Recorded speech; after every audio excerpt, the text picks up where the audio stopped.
One thing I really like about Niri is how easy it makes it to be able to zoom in and zoom out of your current display. So I have a multi-monitor system right now, but I'm screencasting this display here. I am scaled at 300% for the sake of the video, but I can hit a hotkey here just to go to 100%, or I can hit different hotkeys here. Look in the top right, you can see the output scale that I'm currently at, which is now 2x, or I can keep going to 3x if I'd like.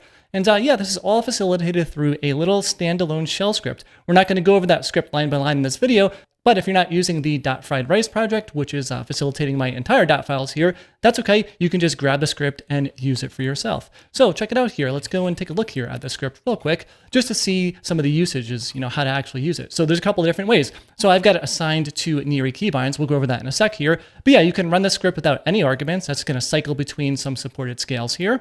You can just pass in whatever scale that you want here. The supported increments there. You can go directly to that. You can also just use the plus sign here to go up in 0.25 increments, or minus sign to go down. So if you go and play around here on the terminal, go and check that out, we can do, something like, output scale 1.5, right? That's going to go to 1.5x scale here, or maybe we just want to run it without arguments. This is going to go up to 1.75 and then 2 and then 2.5, etc. here. Or maybe you want to pass in the negative sign. That's going to go down 1 and down again. Or if you want, you can do the positive sign here, plus sign, and that's going to go up in scale. So let me just go and maybe settle at 3x scale here, just because it's a little bit nice to read here. But yeah, this is all available here on the .fried rice project here. If you go and check it out under the .local directory here under bin, you will see that output scale script that we just took a look at over here. And what I really like about this approach, though, is, it is not changing your monitor's resolution here. It is actually just using output scaling through Niri, so it's really fast and it looks really, really smooth. The text on my side here does not look blurry at all. But let's go over one more thing here, the Niri keybinds, right? So inside of Niri keybinds, if I go and check out this config here, we'll go and take a look.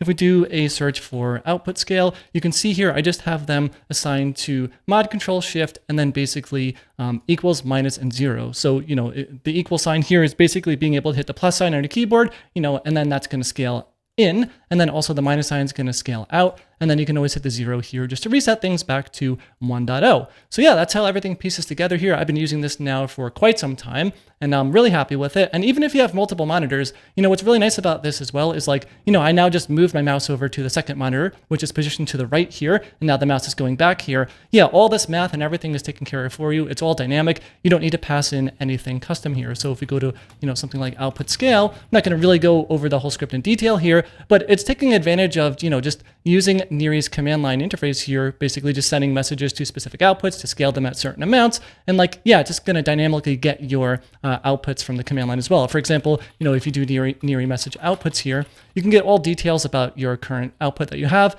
and again, if you have 2 monitors here, you would just hit those hotkeys on your second monitor to scale them. And then you can also maybe open up a terminal on your second monitor if you just wanted to run the commands through the terminal as well. But yeah, all these things together, a little bit of glue script with a shell script, and we are in action here. If you have any questions about this, let me know in the comments below. I'll do my best to answer all of them. If you like the video, please give a thumbs up. It really does help a lot. Thanks a lot for watching, and I'll see you in the next one.